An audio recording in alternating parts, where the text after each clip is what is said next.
ఒక పాట ఎలా పాడాలంటే, ఒక పేద కొమ్మ మీద పక్షి ఉంటది. పైన ఉంటే దాన్ని మనం ఒక గుల్లేరుతో కొడతాం చూసినావా?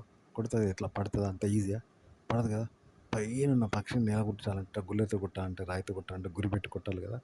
అది ఎంతో నైపుణ్యం ఉన్నోడే కొడతాడు. కదా! అట్లా పాట అనేది మనకు అతీతమైన దాన్ని అతీతంగా పాడడం అనమాట.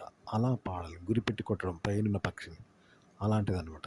ఇక కంటెంటు ఇప్పుడు గర్ల్ ఫ్రెండ్ ఎలా అంటే గుళ్ళో అమ్మవారిలా ఉండాలి.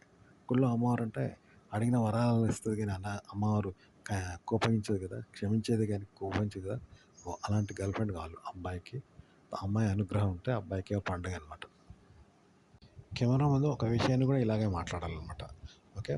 మన నోరుతో మనం ఆలోచించి మనం చెప్పడం కాదిక్కడ. మన ఆధీనంలో చెప్పడం కాదు. మనకు అతీతంగా అతీతాన్ని చెప్పడం అనమాట. ఒక విషయాన్ని అది కంటెంట్ చెప్పడం అంటే అలా చెప్పాలి.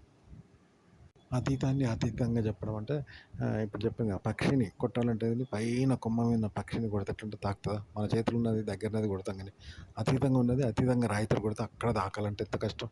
మన చేతిలో ఉండదు కదా! పాటలాగా పాడాలని చెప్పాను.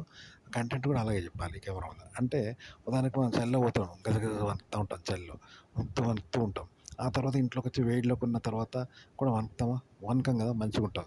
కానీ ఈ వేడిలో కూడా మళ్ళా చలిలో ఉన్నట్టే గజగజ వణుకుతాం. అట్లా అయితా ఉన్నామనుకో ఎట్లా ఉంటది? అదే అనుభవం, అదే అనుభూతి పొందగలిగితే ఎట్లుంటది? అలా పొందాలంట. కెమెరా ముందు కంటెంట్ కూడా అంతే అనమాట. మనం ఏకాంతంలో ఉన్నప్పుడు ఒక ఆర్టికల్ చదివితే మనకు ఒక ఫీలింగు, ఐడియా, అనుభూతి, ఆలోచన కలుగుతా ఉంటాయి ఏకాంతంలో. చూసినావా?